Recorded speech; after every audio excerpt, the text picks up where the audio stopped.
Hey, welcome everybody to season 2 of the 7 Minutes to Better Selling podcast. I'm your host, Colin Lake. I'm also the president and founder of Development and Next Leaders. Some of you longtime listeners will know we are a firm that is on this mission to work with sales organizations, sales teams, and sales executives to help them truly love what they do. And in a world where sales is getting a bit more challenging, and you're not getting as much rewards on a daily basis, it gets harder and harder to love what you do. So what we do is we try and transform the individual, the team, and the organization to take the stuff that they're doing, improve it, and then help them truly embrace their career so they can best serve their clients. So from a logistics perspective, although our title says the 7 Minutes to Better Selling, we actually go anywhere from about 7 to 12, maybe 15 minutes sometimes on the live broadcast. And so today we have a really, really special guest, a very good friend, and my nephew, Kevin Newby. So Kevin, welcome. Colin, good morning. You know how much I respect you and appreciate what you do. So I'm very honored and privileged to be here today. I appreciate you saying it. Thank you, Kev. And so Kevin's a strategic account executive for United Healthcare. United Healthcare is a 300,000 employee firm. It's a global firm and a Fortune 100 firm. So Kevin's done some amazing things in his life and his career. And so Kevin and I are going to talk about that. And then one last thought, Kevin, before I ask you a question is this. In season 2, we're going from like the foundational sales process to really how we sell the most important person, which is the person we look at in the mirror every day, meaning how do we sell ourselves to perform at the highest level we can? And so that's what season 2 is all about. And so I think no one better to do that than Kevin Newby. And again, really looking forward to this conversation. So Kevin, you graduate college, University of South Carolina, and you slowly grow in this professional career to where you are today and to a very lofty role doing great things for your clients. How do you go from there to here? So Colin, I'm so happy you asked that question. Obviously everyone's story is unique. We all face adversity in both life and amidst our professional journeys, but I think it's important to understand where we come from as this always shapes our path forward. And I was very fortunate in that growing up, I experienced success, at least to some degree, in several different aspects of life, whether it be success athletically, success academically, socially. But in my teenage years, my life changed very drastically. It was at that time in my life that I tried an opioid drug for the first time. And over the next several years, as my addiction progressed, while I was able to graduate college and enter the professional marketplace, I was burdened with this secret and this constant effort to put Band-Aids on my life situations. And that can only hold the weight for so long. And due to the disease of addiction, I faced challenges and experienced depths that I never could have foreseen as being a part of my story. But during this time and this struggle of strife, I was very blessed to have the unconditional love and support of some very wonderful people in my corner. And, I think you're well aware that one of those individuals is you, Kyle. And, amidst this turmoil, I was very blessed. On October 23rd, 2014, very humbly, I was given a second chance at life, and I found a life in recovery. And, from a professional scope, as much as I'd like to say that my transition back into a professional setting was seamless, I needed to build a foundation within myself, and I needed to learn who I was again. I needed to learn how to be accountable again. I needed to learn how to show up again. I needed to learn how to set goals and see them through. Initially, my first job was working overnights on a road crew outfit through a frigid Northeast winter. And I was constantly faced with the question, when are you going to step back into the professional environment? And it was a question that I couldn't answer. I didn't know how to. I didn't know what I wanted to do. I didn't know how I could explain the gaps in my resume to a potential employer.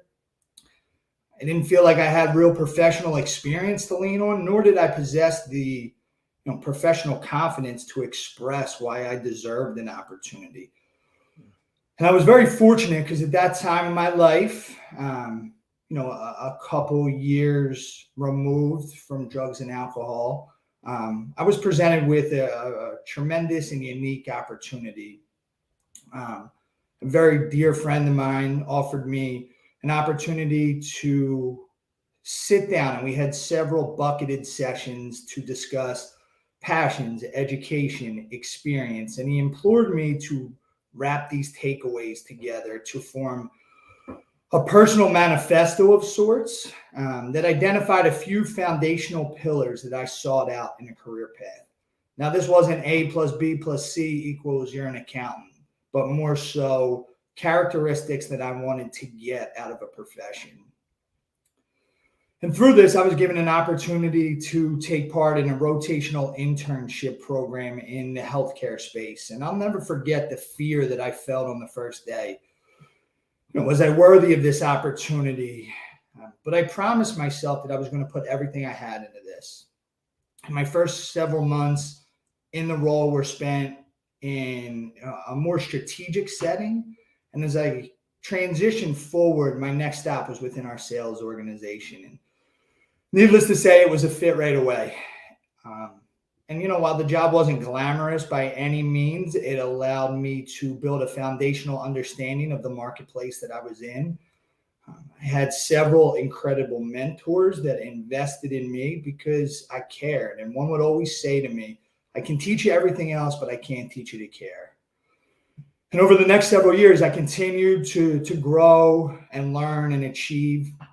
And as you mentioned, about 6 months ago, I decided to make an organizational shift, which was very tough for me.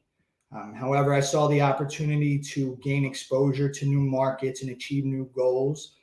And I'm very blessed to be sitting here today with those opportunities on the horizon. That's awesome. Great share, by the way. Like, talk about answering that question in a detailed, well-organized, well thought out way. And so if you're listening to this, you're saying, oh, now I get what it means to sell yourself, because it's one of the things we all challenge. We're all challenged with this. I'd like to look better. I'd like to be leaner. I'd like to work out more.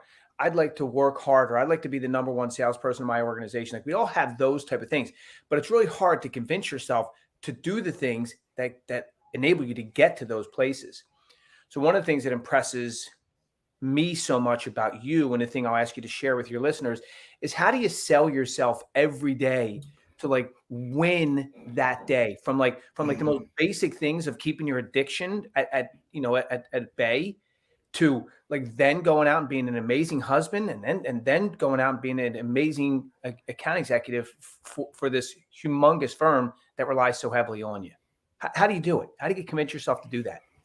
God, once again, I really love how this question is posed, because this is something we are really called to do, as human beings, as salespeople on a daily basis. First and foremost, from a personal standpoint, and I think this, faith has been the monumental piece for me. It allows me to reflect, to self-assess, allows me to practice humility and gratitude, and remember the path and the people that got me here. And it reminds me it's okay to be fearful. We all have fear in life. I always love the saying, our greatest fear in life should not be failure, but being successful in the things that don't really matter.